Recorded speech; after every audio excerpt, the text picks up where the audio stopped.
అందరికీ నమస్కారం. ఈ కూటమి ప్రభుత్వం ఎన్నికల ముందు విద్యా రంగానికి పెద్ద పీట వేస్తామని పెద్ద పెద్ద డైలాగులు చెప్తూ ఉచిత విద్యతో పాటు ఉన్నత విద్యకు భరోసా కల్పిస్తామని, పేద విద్యార్థులకు అండగా ఉంటామని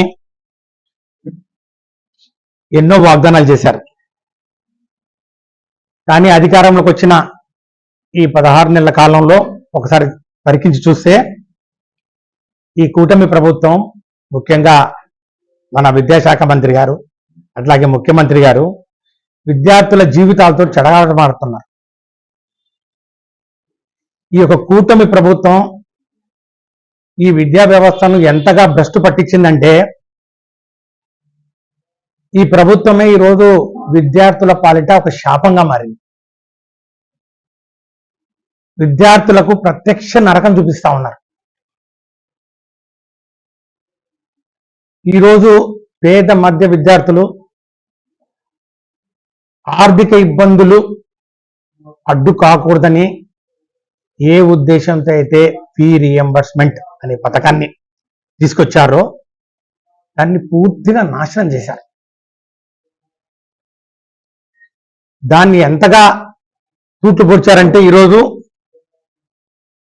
విద్యార్థులు కానివ్వండి, యాజమాన్యాలు కానివ్వండి, ఈరోజు 8 ట్రై సెమిస్టర్ల పాటు ఇంతవరకు ఈ ఫీ రీఎంబర్స్మెంట్ బకాయిలు కొండలా పేరుకుపోయి ఉండి వీరి యొక్క భవిష్యత్తు కళాశాలలు, ప్రైవేట్ కళాశాలలు కానివ్వండి, ఈరోజు పాలిటెక్నిక్ కాలేజీలు, ఐటీఐ కాలేజీలు, డిగ్రీ కాలేజీలు, పీజీ కాలేజీలు, ఇంజనీరింగ్ కాలేజీలు, మెడికల్ కాలేజీలు, వీళ్ళన్నీ ఈ కాలేజీలో యాజమాన్యాలు అట్లాగే విద్యార్థుల మనుగడ కానివ్వండి, వారి భవిష్యత్తు కానివ్వండి ప్రశ్నార్థకంగా మారింది. పెన్ను ప్రమాదంలో పడిందని చెప్పడంలో ఏమాత్రం అతిశక్తి కాదు. ఎందుకంటే ఈరోజు ఈ ప్రైవేట్ యాజమాన్యాలు నాణ్యమైన విద్య అందించాలి, విలువలతో కూడినటువంటి విద్య అందించాలి, విద్యా వ్యవస్థనే సమూలంగా మార్చివేస్తామని చెప్పి ఈరోజు విద్యాశాఖ మంత్రి గారు ఎన్నో మాటలు మాట్లాడుతూ ఉన్నారు. మేము ఎన్నో సంకల్పాలు, ఎన్నో సంస్కరణలు చేశామని చెప్తా ఉన్నారు. ఈ విధంగా ఆర్థిక ఇబ్బందులు సృష్టించి తరగతులు నిర్వహించలేని పరిస్థితి, నాణ్యమైన విద్యను బోధించలేని పరిస్థితి, సాంకేతిక పరిజ్ఞానాన్ని అప్డేట్ చేసుకోలేని పరిస్థితి కల్పిస్తూ ఉంటే, ఈరోజు మన విద్యాశాఖ మంత్రి గారు మాత్రం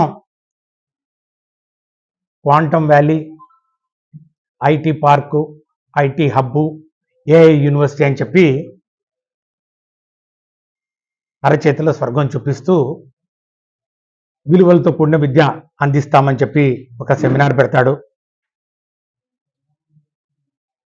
ప్రవచనాలు పలికిచ్చేసి 1 గంట ఆ విలువలతో కూడిన విద్య అందించేసినామని చెప్పి చెప్పడము, లేకపోతే రొటీన్గా 2019-24 సంవత్సరంలో వైసీపీ ప్రభుత్వంలో 99% విద్యా కమిటీల్ని వేసి ప్రతి సంవత్సరం పేరెంట్ టీచర్స్ మీటింగ్ పెట్టి పేరెంట్ కమిటీస్ని బలోపేతం చేసి నాడు నేడు అనే ఒక బృహత్తరమైనటువంటి కార్యక్రమాన్ని మొదలుపెట్టి 3,600 కోట్ల రూపాయలు మొదటి విడత, 2వ విడత అన్ని కలిపి 14,000 కోట్ల రూపాయలు ఖర్చు పెట్టి పూర్తిగా తల్లిదండ్రులకు బాధ్యతలను అప్పగించి ప్రతి స్కూల్ కూడా ప్రభుత్వ పాఠశాల స్వయం ప్రతిపత్తిని కల్పిస్తే, ఈరోజు ఏదో తూతు మంత్రంగా రాష్ట్రమంతా ఒక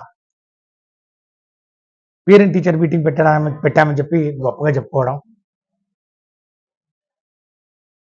ఈ విధంగా కార్యక్రమాల్ని నీరుగారుస్తూ పక్కదో పట్టిస్తూ ఈరోజు ఈ యొక్క కూటమి ప్రభుత్వం చేస్తున్నటువంటి విన్యాసాలు విద్యార్థుల పాలిట, ముఖ్యంగా పేద మధ్య తరగతి విద్యార్థుల పాలిట శాపంగా మారింది. ఒకసారి పరికించి చూస్తే ఈ కూటమి ప్రభుత్వం వచ్చిన తర్వాత 8 త్రైమాసికాలకు సంబంధించి పిల్లలకు ఫీజు రియంబర్స్మెంట్ ఇప్పటివరకు ఇవ్వలేదు. 8 త్రైమాసికాలంటే ఒక్కొక్క త్రైమాసికానికి 700 కోట్ల రూపాయలు చొప్పున 8 త్రైమాసికాల కంటే 5,600 కోట్లు. ఇది వసతి దీవెన.